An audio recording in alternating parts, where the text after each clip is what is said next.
Chad Pergram joining us again. Chad, we're watching the happenings on the floor. We know there's some huddles happening just off the floor and in the back of the room. What can you tell us about how this is moving along?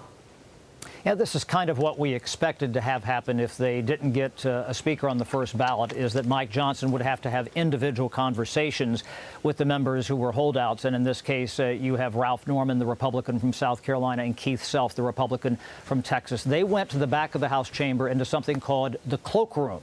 Now, the cloakroom, back in the old days, used to be where you put your cloaks. I don't know who wears a cloak anymore, except Dracula maybe, but a cloakroom in the House parlance is really a dugout. It's kind of like baseball. That's where they go to put some pine tar on the legislative bats, and that's where they plot strategy and make out the lineup cards. And that's why Mike Johnson has taken those two members to talk back in the cloakroom, close to the House floor, see what they want, see if he can convince them. I think that Karl Rove made a very important point just a couple of moments ago about making promises. Mike Johnson, the Speaker of the House, the presumptive Speaker of the House, the Speaker of the House for the last Congress, he indicated that he was not going to make any deals. So if he starts to make a deal here, then that, opens up Pandora's box.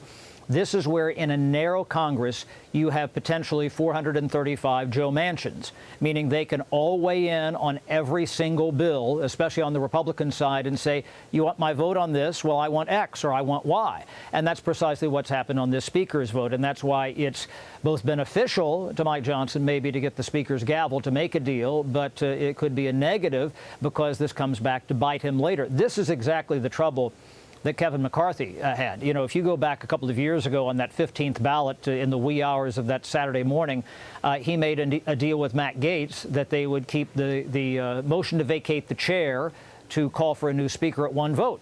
Well, guess what happened to Kevin McCarthy a few months later, 9 months later? They called that.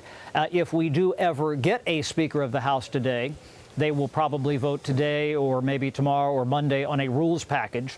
What they have done is raised that bar up to 9 votes, members of the majority, it has to be, to call for a new speaker to vacate the chair. So that's not in play just yet. We don't think that those are the things that they're asking for necessarily. And again, this is where I come back to my lengthy conversation with Ralph Norman, and some of that aired on Special Report last night, saying, what is it that you want?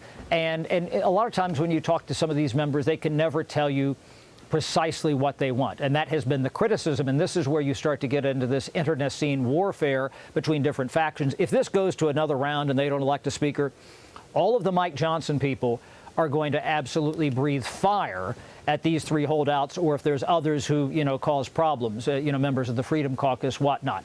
There has been a long, simmering internal battle between these sides where they feel like they carry the water. They vote for the appropriations bills. They raise the money. They support the Speaker of the House. They don't cause mischief. And then it comes down to a handful of rabble-rousers, depending on the day, who want something.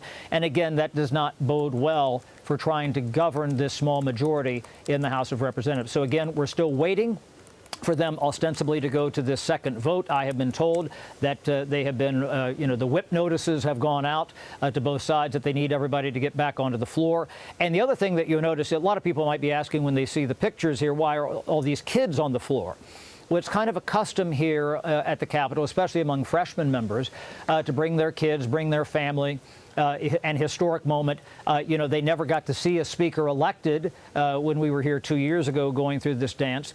And just off the floor in the Rayburn room, what I'll tell you is set up are these photography stations. And this is where you go in and you get a mock swearing-in photograph with the Speaker of the House. Well, they had that set up for 5 days 2 years ago, and they never did get to do it.